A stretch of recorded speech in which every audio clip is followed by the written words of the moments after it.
So today we have two of the most interesting characters in the Teen Wolf franchise in terms of powers and abilities going at each other.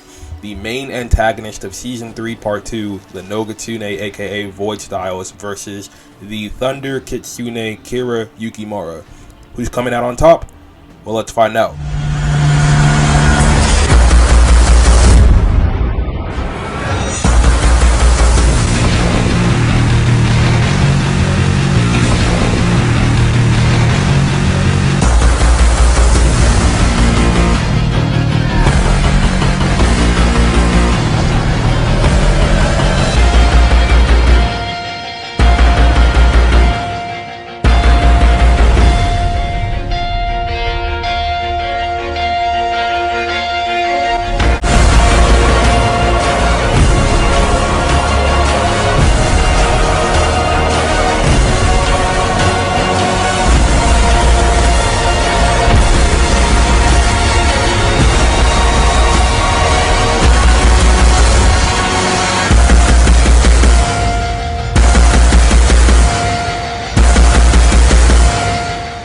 So first we're going to go over the Nogitsune. So the Nogitsune is the main antagonist of Season 3 Part 2 of Teen Wolf, as I mentioned in the intro, and he is a dark kitsune who is over 1,000 years old, who was summoned by Kira's mother, Noshiko, during the events of World War II at a Japanese concentration camp. Now, the Nogitsune in terms of power is one of the strongest, if not top 3 strongest creatures in the entire Teen Wolf franchise that we have seen thus far. The Nogitsune's powers consist of possession, superhuman strength.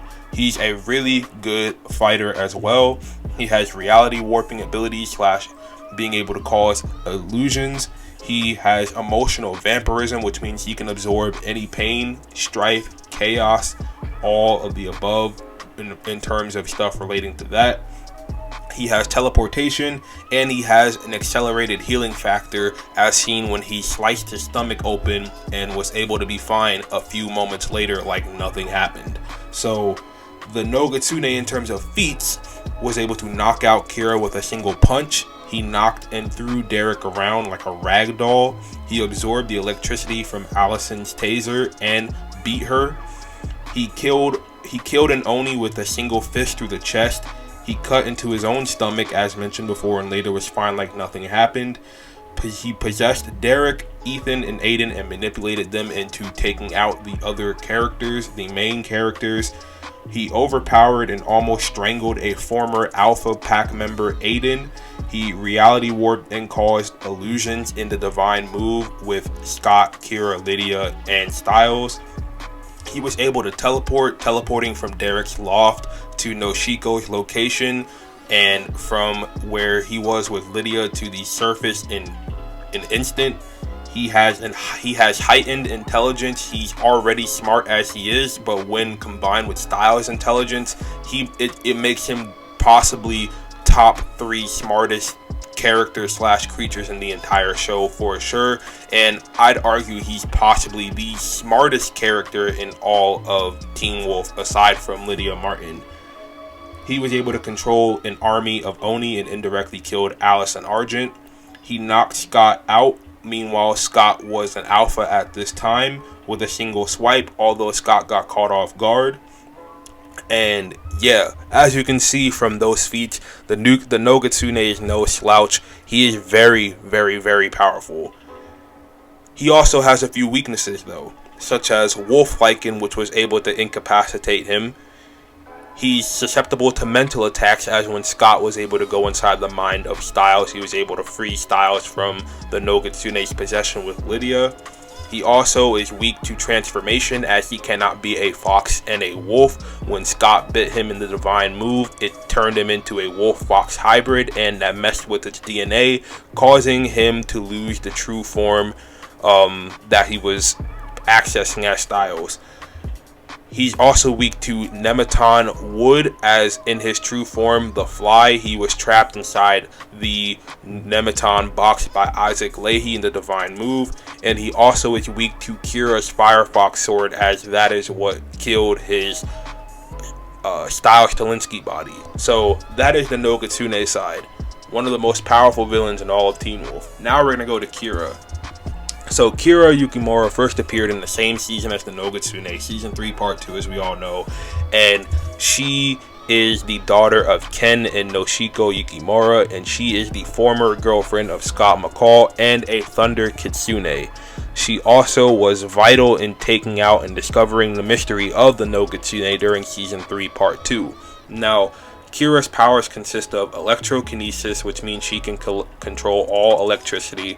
She has longevity, which means she can survive for hundreds of years, as we've seen with her mother Noshiko, who survived for around 900 years by the time we're introduced to her.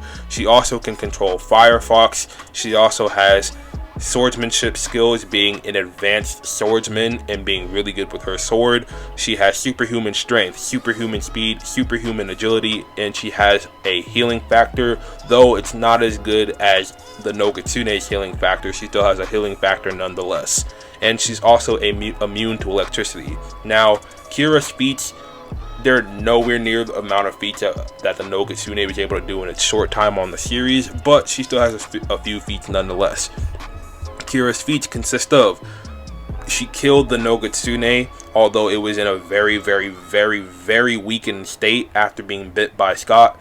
She fought numerous trained assassins when they came to kill her during the events of season 4, and she caused a burnout throughout all of Icon House during the events of season 5 part 2.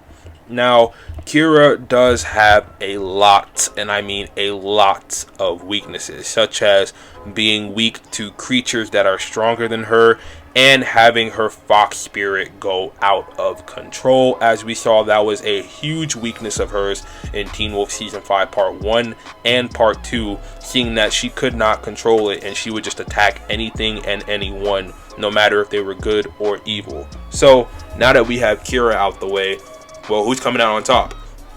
So we got to take into consideration that Kira was able to kill the Nogitsune with her Foxfire sword, although it was in a very weakened state.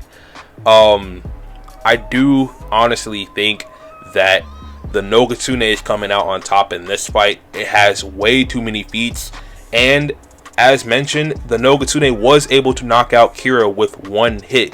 And another feat I forgot to mention was that the Nogitsune can control an army of Oni. So if Kira is giving the Nogitsune trouble during a fight, he could just summon Onis at will, no matter how many he has at his disposal, and just have them help him in the fight against Kira, as we saw on the show itself during the event of the Divine Move, when they were in that snowy dimension that the Nogitsune was able to create through his illusion and reality warping powers. So yeah, Kira also, I think, would lose this fight because she wasn't able to take out any of the Dread Doctors when she was fighting them. She wasn't able to take out simple berserkers. She wasn't able to take out Kate. She got beat to a pulp. She wasn't even able to take out True Alpha Scott, although he was a berserker at the time in season 4, and she got badly beaten by him. And she fared well against a few chimeras, but chimeras compared to the power of the Nogitsune is kind of minute.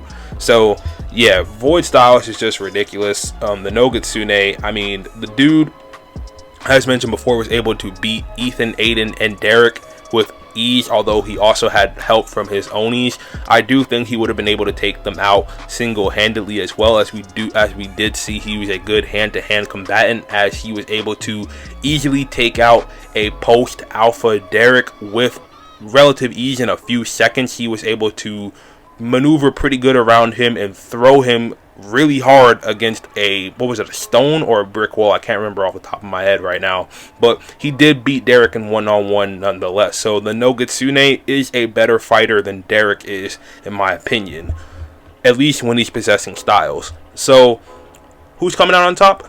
Like I mentioned before, with all the feats and knowing how Kira is weak to creatures that are stronger than her, and the Nogitsune was able to knock out Kira twice, 2 times in season 3 part 2, I'm going to say the Nogitsune comes out on top of here. He has way too many feats. He has way too many powers that Kira was never able to deal with in the first place by herself. And the Nogitsune was able to beat Kira, although it caught Kira off guard twice. still knocked her out cold twice. So I'm going to give the fight to the Nogitsune in this one, and I'm pretty sure nobody would have any issues with that. So without further ado, this is Jade's Corner. I'm going to get out of here. Make sure you guys have a great rest of your day. Peace, love, and positivity as always, and I will catch you guys in the next one. Peace.